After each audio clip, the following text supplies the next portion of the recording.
Welcome to the Chaste Dating series presented by Wardens of the Cross. This episode is on the importance of keeping your relationship accountable and being sure that all is said and done under the watch of a chaperone.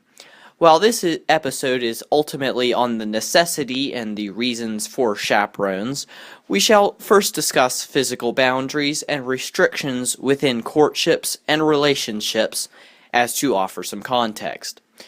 We intend with this episode to prove to you why chaperones should be a requirement when dating and courting so that all is in the open and that there is no risk for scandal and no occasion for sin.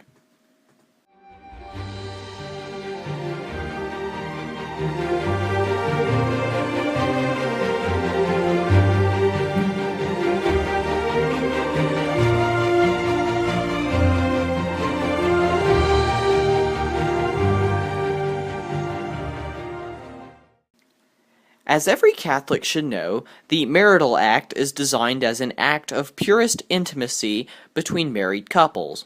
It is a beautiful thing that is designed to give pleasure and draws the married couple closer to each other and to God. However, in this day and age, it has become abused and perverted, used between members of the same gender in obscene ways. It is common for a boyfriend and girlfriend to perform the marital act frequently, something that is mortally sinful, of course. However, the topic we specifically want to talk about is chastity. To be precise, chastity during the dating period. Everyone has heard the stats on children born of unmarried parents, STDs, and the like, but today's topic goes a bit deeper. We're not talking about just having sex, but preserving yourself for your lawfully married spouse. This concept, so foreign to most, is called purity or chastity. Notice how I did not say virginity, for even someone who has fallen or given away all they had to someone else, who they were not married to, can become pure again through repentance and turning to Christ. Purity during dating, or courtship, as we here at Wardens of the Cross prefer to call it, is essential. Just because you're in love doesn't mean you have to fall prey to bestial passions. Lust is not love, and succumbing to lust takes away from love.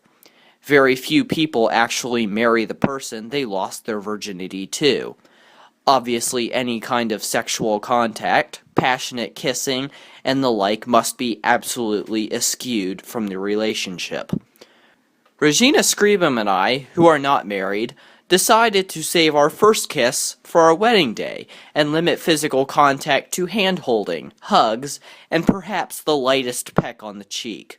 We chose to do so that we might save as much of ourselves as possible for marriage. We do this not because we don't care about each other, but because we do. We don't want to tempt the other to lust or lead them away from God. If the good Lord allows it, we will be married someday, but if not, we still have all of ourselves to give to another. Another thing we do that most people will find shocking is that we have a chaperone, Regina Scribum's mother for the most part. Our texts, emails, messages, and even phone calls are not hidden from her parents. They have full access to them and set limits as well to protect their daughter. We also try not to call over the phone when one or the other is completely alone at home, as it leads to temptation in extended amounts. In the Catholic Church, before liberals took over and started mincing with words, it was a heavy social stigma to court without a chaperone, as it led to scandals and would often shame both the couple and the families. Being alone leads to temptations, and having a parent or younger sibling in the room erases all thoughts of lust between the two. One may have a desire to be pure and completely chaste until marriage, but the human body is designed to be attracted to such physical things, and the mind can quickly be consumed in such thoughts. As Jesus said, the spirit is willing, but the flesh is weak, and this goes for chastity as well. When two people of the opposite genders are alone, and especially if they are in love and courting, it may lead to the natural and physical desire for the marital act and procreation. This, however, is not God's will, and the temptation must be defeated, or, better yet, not even be allowed to sprout. This is where chaperones are necessary and needed in courting. Simply the presence of another in the room will greatly help to stem the arousal of any such desires, and will help to keep the conversation and discussion on a pure and chaste level. If two people are truly in love, then they must truly desire to keep one another pure and unstained for marriage, where they may express their love for one another fully and without committing sin or violating the other's purity. Chaperones are a necessary part of courting and dating because they keep those in the relationship self-aware and do not allow them to begin to slip. Now, having discussed the necessity of a guardian, we shall discuss one last thing before closing this episode: the best way to choose a chaperone. When choosing a chaperone, it should be mainly the responsibility of the female to do so, as Regina Scribum can testify. A chaperone should almost always be a female, unless it is a chosen relative on the woman's side of the family.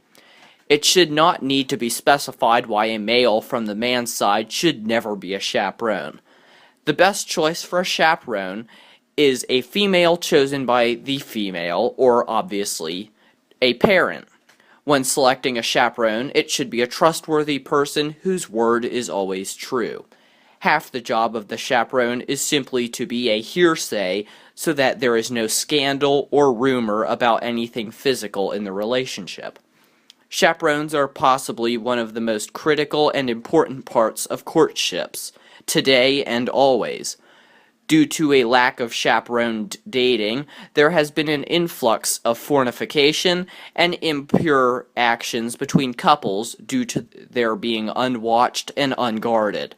This influx in immorality has led to the destruction of marriages later down the road, and also the ruining of the beauty of being physically intimate as a married couple. If more courting couples had chaperones and more parents required chaperones for dating, then the world would be a better place. There would be less scandal and less claims of sexual abuse as well. Imagine how pure Hollywood would be if every woman had a chaperone walk around with her. That would be something to see. Remember, staying pure and chaste before wedlock shall make your marriage all the more beautiful when you finally tie the knot. So stay pure, stay on the tracks, and stay chaste. Do this to show yourself that you have the maturity and the self-control to be married, and do this so that your future spouse may know that you love them enough to save all of yourself, especially for them. Thank you for taking the time to watch this video. If you agree with what you heard in this content, give us a like. If you have a comment, question, concern, or anything else, please feel free to comment below and we'll get back to you. Subscribe and hit the bell to stay up to date on all of our most recent content, and go to the link shown on the screen to check out our website at www.wardenofthecross.weebly.com. We hope to see you again. God bless.